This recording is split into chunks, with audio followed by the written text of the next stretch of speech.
What's going on, guys? I just wanted to say that I want to wish you guys a wonderful, happy Thanksgiving. This is an amazing time where we can spend time, quality time with our loved ones and our families and kind of focus on what's most important. Prioritize our family time and connecting with the people we care about. That being said, today I wanted to talk about, there's a lot of cards that I wish I could have gotten this year. There's a lot of stuff that I feel like I missed the boat on. There's a lot of stuff that I just missed opportunities on. But overall, I am super thankful and super grateful for a lot of the cards in my collection. And I thought instead of I was going to do kind of like a mail day video showing some of the last cards that I picked up recently that I have not even disclosed yet. But you know what? I'll just talk about those today and include them in all of the cards that I am grateful for.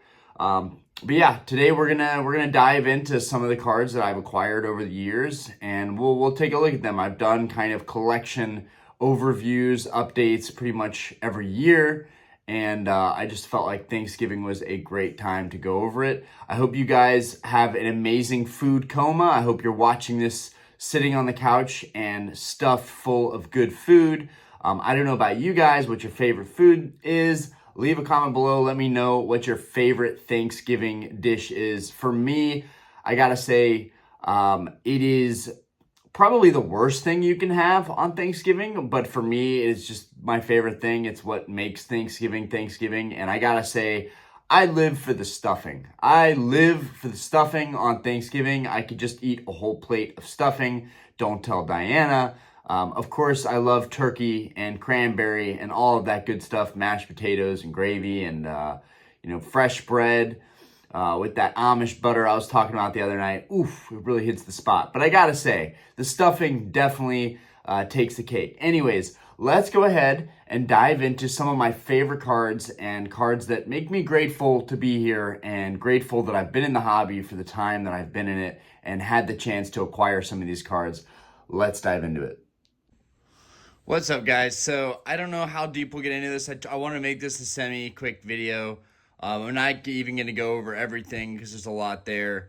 And hopefully we can squeeze in some modern stuff that I'm definitely grateful to own that I feel like is aging really well. So let's go ahead and get into it. A lot of people know this as one of the biggest cards in my collection, the Skyridge Charizard. It's absolutely prolific. Very, very hyped up card. Has seen an insane price increase over the past year. I got this card when it was much less sought after and hyped up, when the hobby was kind of in a slow phase, and there just wasn't the kind of craze that we have today. Absolutely gorgeous. Just such an active artwork. He's very aggressive. He's got his claw out there, his flame in the background. It's just a sick stance, and yeah, it's probably going to be regarded as one of the best Charizard cards of all time. And I love my crystals, and I've got almost all the crystals. We could set all of these out. We got the crystal Kabutops and Kingdra and Golem and Ho, which reminds me of a turkey, and Nidoking, Celebi we recently got, and then the Lugia, of course, the Charizard. So finally have all of these. It took a long time to get all of the crystals here together. I'm not sure if I can get the light on it just right where there's not glare, but either way, we have all of the crystals. Next on my list would be this Lugia. I would have loved to have the Lugia in a PSA 10. This would have been an insane card to have. Nonetheless, I am grateful that I picked this card up. I believe I paid 10 for the Charizard, to pay 2,300 on Lugia, that was crazy at the time. I was always crazy about this card. Ever since I got back in and saw this Lugia card, I'd wanted one. There's so many cards that I put off because I was working on binders and working on modern sets and collecting modern cards, and I just it took a while, but I eventually picked this card up. I wish I would have gone after a lot of vintage cards sooner, but I'm glad I picked up what I did when I did. This Ho-Oh definitely represents Thanksgiving to me. It just reminds me of a damn Thanksgiving turkey. I know some people think this is such a crazy card. It's not my favorite. It's definitely, I think, one of the better Ho-Ohs out there. But I am grateful nonetheless to own a really, really clean copy of this card. The Celebi is one of my favorites, actually, of the crystals. This is such a stunning card. It just looks absolutely gorgeous. Has a really nice swirl right here. And definitely one of the rare crystal cards to pop up. It took a while for me to lock this one down. The auctions kept going higher, and a PSA 10 just became kind of quite out of my price range. I love this card, but I don't love it that much where I'm willing to spend an arm and a leg for one in a PSA 10. But this is an absolutely stunning card. I love kind of the like Aurora Borealis effect in the background. You might not be able to see it very well, but just how the color changes on the holo in the background, that green and purple, blue and pink. It's a beautiful card, more so in person. The Golem honestly wasn't one of my like top picks for crystal at all. I feel like the Golem, Kingdra, Crobat, Kabutops, I feel like they're all kind of a little mid as far as crystals go, but it's starting to grow on me a lot. I'm starting to really, really like this Golem card. So yeah, thankful to have that guy. This Nidoking, I remember I picked this up for 2,100. That was so lucky too. Like even at the time, it felt lucky. It's a super, super old cert, but it is a really, really clean copy. You guys know me. You know that I'm super anal about my cards, so it better be a damn clean copy if I'm picking it up. And if it's not, I usually will sell it, and that's one of the main reasons that I'll sell my vintage cards is if they're not up to my standard. Good to know. If you follow me and you check out my eBay, that's kind of a good thing to know about me. Might be fine for someone else, but when I sell vintage cards, it's usually because they haven't met my standards. Yeah, this is such an awesome card, though, with the purple. Nidoking has always kind of seemed like a legendary to me. I always thought he was sick. And that brings me to my next point. We talked about Brock's Rhydon. I would love to get Brock's Rhydon. Brock's Rhydon and Nidoking are right there together. They're both just super iconic. Have Nidoking there. I'm not very thankful for the Kingdra. I'm going to be honest. I'm not the most thankful for Kingdra. Don't really care for him that much. The Crobat is sick. The hollow surface on Crobat is absolutely astonishing. It is beautiful. Kabutops, I feel like, is like kind of mid. But hey, we have all of the crystals, so that's dope. These are kind of mid-grade cards. We'll just thumb over them real quick. Power Keepers Charizard, Skyridge Flareon in a 7. These are some lower grades. I did grade these myself. Team Rocket Returns Dragonite. Dude, I love this Dragonite. This is one of the best Dragonite cards of all time, so I'm very thankful to at least own the 7. This Arcanine we graded straight from my binder. That got an 8. This Pichu we graded straight from the binder. This got a 9. This Espeon Deoxys Reverse, I think these are going to be huge down there. I mean, they're already huge. I think this would be one of the coolest evolution lines to own if you had all of the EX Deoxys reverse stamps. Another couple random cards here. We have the Legendary Dogs. They're not first edition. They're kind of my placeholders for now. I graded these out of my binder, but they're still cool nonetheless, and I am thankful for them. Thankful for this Rayquaza level X. This is sick, even in a 7. And we got this Gengar level X. These are my only level X's right now. I think I am going to grade, was it a Darkrai that I have? Or no, not a Darkrai, a Dusknoir. And we got this Gengar EX, which is only a 5, but I'm still thankful for it. It's such a clean card, even for a 5. And it's got such a crazy holo. And I'm not even that crazy about the artwork for this one, but again, I am grateful to own it. I said I wasn't going to go through everything. Maybe I will make it through everything, and I'll just thumb through them really quick. Obviously, I've talked about this card a lot. the Skyridge Gengar. This one is a PSA 10. Super, super clean. I also bought some of those Labyrinth graded guards, and I plan on getting some Nebula graded guards. I might do that today. I am thankful for the restocks. That is one thing I'm thankful for them making more graded guards. But here's the Nebula, looks so freaking good. And here's my 9, and I wanted to compare the two. It's kind of a crazy reason for buying them. I don't really know why I bought another copy, but I do know. I do and I don't know. I don't know. I didn't need one, but this was such a sick copy, and I paid $25K for this one, and I paid 6.3 for this one.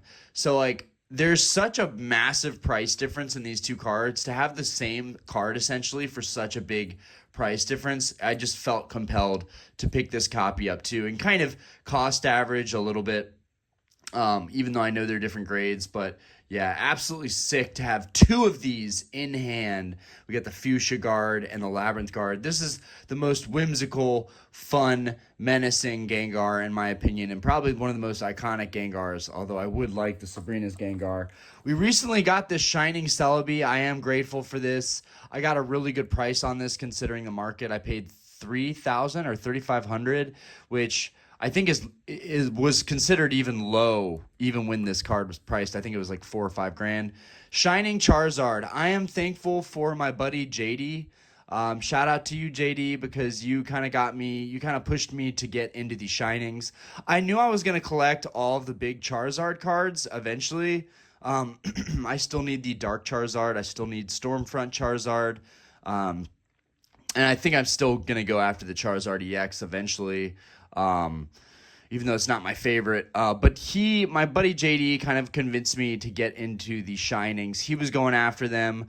I kind of look up to him as a older, long-term collector, and when he goes after stuff, it usually jumps in value and kind of becomes unattainable. So I kind of took it as a sign that Shinings were about to go up, and boy, they did. Shinings skyrocketed. And these are the only 10s that I own: the Shining Raichu, the Charizard, and the Celebi. But I am very blessed, very grateful, very lucky to own these cards. Shinings just look awesome in the light. They look so damn cool. And Yoshida, the same guy who did the Neo Genesis Lugia, did this Charizard. You can see the parallel and kind of the design. They're very, very similar in their design. The way that kind of the bodies are curved and they're flying. At least I'm pretty sure. Yes, these are the exact same illustrator. But yeah, and I paid 10 grand for Shining Charizard. They're going for a lot more now. I got the Shining Raichu in the NBA Gold label recently. This is a PSA 10. Love this card. The colors are absolutely stunning. And 6 grand was crazy, but I just kind of went for it. This Shining Tyranitar I actually traded for at Collecticon. I'm pretty happy about that. I traded a bunch of modern cards for this Tyranitar. Well, no, actually, I think I traded a gift box and some cash, a vintage gift box. That seller wanted several other gift boxes, but by the time they wanted to get them, I was already selling them for more. And looking back, I probably could have sold everything I traded for more, but it's all good. That's what I do think shows are kind of good for, is being able to trade in to stuff like this. And, damn, for PSA 9, like, this is super, super clean. I'll show you the back right here. So I think 9s are a really, really good alternative. We got the Shining Mewtwo, which I think is one of my all-time favorite Shinings. Dude, this thing looks so sick. I love it. I absolutely love it. It never gets old. So very, very thankful to have all of these Shinings in my collection. It's pretty awesome, even if they're kind of a mix of 9s and 10s. Still need the Gyarados. The Gyarados will happen in time, and I guess we'll just keep running. We'll just keep plowing through cards. We got this Aquapolis Tyranitar. This is one of my all-time favorite cards right here. I don't say that enough, but I also think that's dangerous to say that, because then everybody's like, oh, if he likes it, it's his all-time favorite. It's probably one of the best cards out there. I do believe, I'm going to shoot myself in the foot and say that this is one of the best cards out there. My boy Billy has one in a PSA 10, and likely that is going to be where I get one, which will be cool to source one from an actual fellow collector and friend. Who knows that I really, really want this card, and maybe I can help him out with his collection goals. But yeah, this Tyranitar is absolutely stunning. I can't believe someone found this in a collection and it graded a 9. It's super, super clean. It's definitely a little off center, but damn, dude, the 9s can be where it's at. I do plan on getting this in a 10 and still keeping this 9. I think the 9s are definitely good value right now and worth keeping. We got the Gyarados Gold Star. This is a hyped up card right now. Mine does have a slight print line right through here. That would bother a lot of people. It doesn't bother me. I think just the fact that I got into this card for $2,800 justifies any flaw it could have. And a print line to me isn't a major flaw. It's hardly noticeable unless you have it in the right light. And that being said, again, another extremely clean PSA 9 copy. We got the Gold Star Mewtwo, one of the best Mewtwo's of all time. And honestly, just again, hold on, Phantoms. I've pointed these 3 out time and time again. These are some of the best Gold Stars out there. Mewtwo, Gyarados, and Pikachu. They're all absolutely stunning artworks, and they're all super tough. The Mewtwo's tough. Of course, the Pikachu is like the toughest. I mean, dude, come on. You can't tell me there's a tougher Pikachu out there. Super grateful to own these cards. And then, of course, we got Rayquaza. It's only right that I have these 3 together, right? I have the 3 Gold Stars from EX Deoxys. I am extremely grateful to own these cards together here. Mainly the Rayquaza. I could honestly do without these, but the Rayquaza I'm extremely grateful to own. I had one in a BGS 9 and sold it. It had a sick mouth orb. Rest in peace, that BGS 9. But now we have all 3 of the PSA copies together in PSA 9. Dude, this is absolutely sick to own these cards. Cannot say that enough. And then we got the last block. We're getting through it. We got the Dragon Frontiers Gold Star Mew. This is such a stunning card. Honestly, this card is so hype.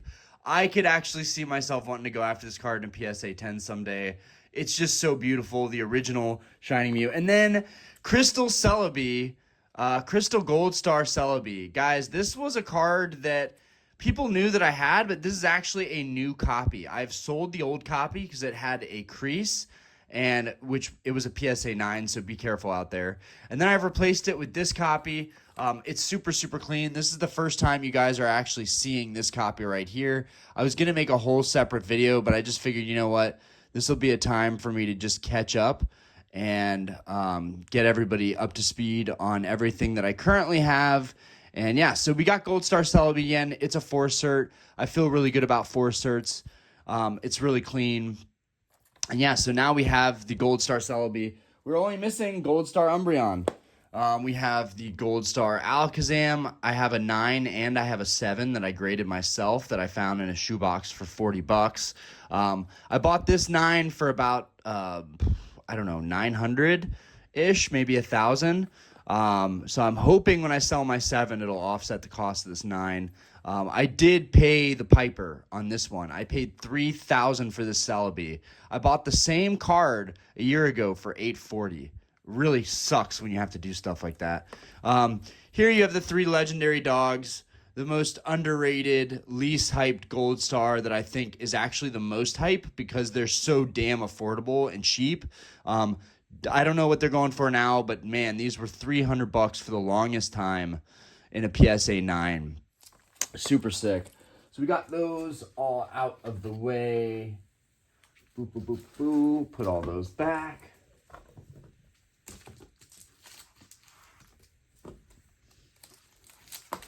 Next stack, get into right here. All right, we have the Erica's Venusaur. Absolutely sick card. Thank you, Billy, for pushing me. What is it, babe? Okay. Okay, gotcha. Erica's Venusaur, super clean, super, super low pop. I'm very, very grateful to get this card. As well as with it has a red dot ink error. So it goes perfectly with my Venusaur. No one's going to see it. But this Venusaur has red dot ink errors, and this Venusaur has a little red dot ink error down here. I actually really found comfort in that and kind of felt like it was the right copy for me because it would match my other Venusaur. Trying to get the holo to pop off on this guy. Because, dude, the Venusaur, Erica's Venusaur has the craziest holo. I'm just trying to get it to show a little more of that holo. And it's kind of like Sabrina's Gengar in that sense. There's a lot of holo popping off on this card. I went on a kind of a gym craze recently. Misty's Gyarados with an insane mouth swirl. I don't know if anybody's going to be able to see that right there, but there is a really, really nice mouth swirl on this Gyarados card. Absolutely love the Gyarados. These are some of my favorites. Then we got the Giovanni's Nidoking with a swirl up in that top corner. Absolutely sick, dude. These are just some of my favorites right here. Dude, they just look so good. We got the Blaine's Charizard, which shot up recently. Super grateful to own the Blaine's Charizard. Blaine's Charizard, I think I paid $7, and it's like $13 now. It's ridiculous. People are ridiculous. Sabrina's Gengar. There's one up for auction and a 10 right now. This is my 9 that I kind of traded and cashed into. Really, really like this 9. Really happy with it. Again, I'm not super pressed to get the 10 because I'm happy with my 9, but I would like to get the 10. These are 2 huge cards to have together along with the Erica's Venusaur. And then the Gold Star Charizard. Super, super iconic. Crazy. I picked this one up for $4,200. And I remember James from Z&G Emporium. I remember having a conversation with him because he had one that sold for like, I don't know, $8,000, like shortly after, 5, 6, 7, 8 grand. And he was like, dude, 4 was actually like a crazy good price on that card. So that felt very validating, him telling me that. And then we got the trio right here. We got the Gold Star Hoenn Gen 3 trio. Super, super, super, super. Cannot say enough grateful to own this trio of cards. They just look stunning together. Mudkip's probably my favorite. The Torchic is doing crazy things. And then we've got Trico right here. I actually have Trico and Torchic plushies up on my shelf. So I need to get the Mudkip plushie to go with these. Absolutely iconic. Team Rocket returns. Super tough print quality, super low production. These are absolute grails. Absolute grails. And I love that we get the Derpy starters. You know, along with all these other legendary cards, I love that we get the Derpy starters. Let's just browse through the rest of these. We got Delta Species. We got the Groudon Gold Star. I wasn't going to go through all the Gold Stars, but Metagross Gold Star, showing some love. Kyogre Gold Star. These 3 are absolutely iconic to see together. They just look great together. They're all different in their own unique ways with these shiny versions and the beautiful colored backgrounds. The Kyogre purple with the green background, the Metagross silver with the red background, and the Groudon gold with the blue background. All extremely complementary cards and kind of just genius styles and designs. By Master Fukuda. Fukuda just crushed it. Then we got the Evolutions, the Gold Star Evolutions. These really aren't my favorite cards of the Gold Stars, but I do feel like they are important to have. I have the Espeon, I need the Umbreon, and then I'm done. I will have every single Gold Star after I get the Umbreon. And I really should not put it off because I'm so close to being done. We got the Reggies. Not to just like casually thumb through a bunch of Gold Stars, but we are strapped for time. We got the Reggies right here. Registeel is probably my favorite of those. Okay, now we get over here. We get to some juicy ones. I feel like from Gen 2, from Johto, I feel like these are kind of the starters from Johto that mean the most to me, kind of the way Charizard, Venusaur, and Blastoise mean the most for me from Kanto and Gen 1. I feel like Lugia and Typhlosion are kind of those like super hyper grail cards for me. Personally, I probably shouldn't be talking about it because there's another Typhlosion that I actually really want to get my hands on the market. I gotta get it. Yeah, this Typhlosion is absolutely sick, super rare. And Lugia, while it's not really rare, they come on the market and they are gone. So these two, I'm very, very thankful to own these two in my collection. Absolutely stunning hollow patterns, amazing condition. Both PSA 9, very, very clean. Of course, we've got the trio. We've got the first ed Zard and the first ed Blastoise and the first ed Venusaur. Always been grateful to have these. Cannot believe I accomplished that now, what seems like a lifetime ago. And then we got the rest of the first editions. I can't believe I'm trying to complete all the first ed base in 9s, but I have some lofty goals. We've got the Alakazam. All these are kind of popping off too right now. Alakazam, Hitmonchan, Mewtwo. Yeah, these are all fire, just absolute fire.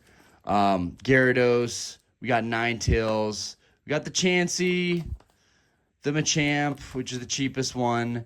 And then I have some 10s just from some unlimited stuff that I graded that I just kept in here. I thought these were kind of nice. And then my error double stamp Wartortle, which I just love because it's just such a weird error. And I don't know. It's always been kind of a little miniature grail to me. So I'm grateful to own all of those. And then as far as modern, we won't go too deep into modern, but I do want to talk about some of my favorite grails in modern. We got an amazing lineup right here. We got the Lost Origin Giratina and the Fusion Strike Mew VMAX and the regular Mew, which I think looks even better. These are absolutely stunning. The Giratina has grown on me immensely. This is one of the best cards we got out of Sword and Shield.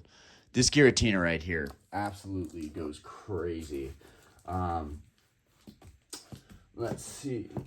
There's nothing. Yeah. Oh, Tyranitar. I love that we actually pulled this one ourselves. That's pretty awesome. That got a 10. This Empoleon, even though it's not crazy value-wise, I just think it's a really, really nice card. Galarian Moltres. Yeah, we got some goodies over there too. Over here. Oh yeah. Yeah, we got some these are some solid bangers right here. We got the Silver Tempest Lugia, which is stunning. We got the Celebrations Charizard and a PSA 10. Love me a good Charizard reprint. We got the Lost Origin Gengar and a 10.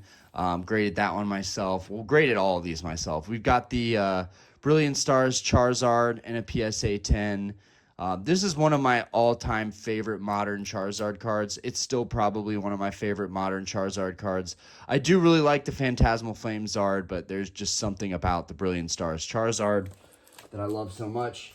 My banger, Blaziken. We got my Fighting Chicken right here. I freaking love this Blaziken. And while I'm not a big fan of trainers being in the card backgrounds, May's pretty OG, so... yeah, and with the Blaziken, it looks sick. These three in particular all together look really, really good. I feel like you got to have these together. But the Blaziken VMAX I just think is absolutely incredible. We get them a champ from Astral Radiance. That was a crazy time, man. People were really nutty about this Machamp when that first came out. Oh man, the Beedrill, the Celebi. Oh, there's a lot of other good cards, but we're gonna try and just go through them. This Celebi is absolutely stunning. This Beedrill, I feel like never really got a whole lot of love, but I love this Beedrill. Oh, my feet are falling asleep, guys. Bunch of GX cards, but these are just some of my favorite ones. We got the Gengar Mimikyu that looks sick. Definitely grateful to have this one in my collection. My friend JD actually helped me source this guy. Sorry, my feet are like numbing out right now. We got the Blastoise Piplup. These are two of my favorites, though, of the GXs in general. You add in the Latias, Lovebirds, and I'm pretty happy. Still really need the Lovebird card. Don't know when I'm going to go after that. Yeah, these are just some other GXs. The Marshadow's been getting a lot of attention with that new Marshadow Pikachu card. I would like to get that card. The Giratina, Garchomp, the Tyranitar Sableye, which is probably also, one of my top favorites of the GXs. the Greninja Zoroark, which Greninja in general has grown on me a lot. There's a lot of other alt-arts and things. We won't go over all those. We'll go into Evolving Skies because I feel like Evolving Skies is super dope. Obviously, the Moonbreon, and the Rayquaza VMAX. These are two major cards in Evolving Skies that I am grateful to own. But just in general, I graded most of Evolving Skies alt-arts myself. And we got 10s on a lot of them. This came from the premium collection. This was the only evolution I got from the premium collection that got a 10. I did buy this 10, actually. Yeah, we graded this one. We graded the other ones. We graded this Dragonite. That got a 10. I love Dragonite. Would love to get the fossil Dragonite. We got this Umbreon V. Looks absolutely stunning. I did pay for this one. That was like $500. I'm not proud of that. Umbreon VMAX, absolutely stunning. Love this copy. The Espeon VMAX, sorry guys.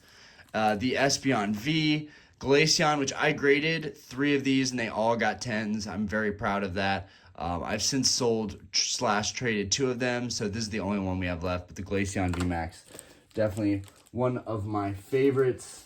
And yeah, these are the last ones that we graded ourselves that came from Evolving Skies. I'm just grateful to own these because Evolving Skies was such a defining set during the pandemic. And it's just nice to look back on some of the more modern stuff. We have a bunch of nice Scarlet Violet cards, but honestly, I still feel like Scarlet Violet is super affordable. There's a lot of Scarlet Violet cards that are still really affordable. I'm mainly thankful for my vintage and thankful that I got into the modern stuff when I did, and have a lot of those cards, because I consider a lot of these as like epic grails, even in comparison to some of the vintage stuff. Modern is definitely going to skyrocket in the future, regardless of production. I'm a big believer in a lot of these cards. I just think some of the pricing that we're getting recently with some modern stuff is just going all over the place. But yeah, I am thankful to have all these cards in my collection and trying to be thankful for what I have and not worry about what I don't. And maybe just a friendly reminder to you guys, be happy with what you got. Appreciate what you got. Appreciate your family. Appreciate the people in your life. And you guys have a blessed Thanksgiving. Peace out. Hope you enjoyed going over some cards and looking at some grails. I appreciate you guys and all the love and support.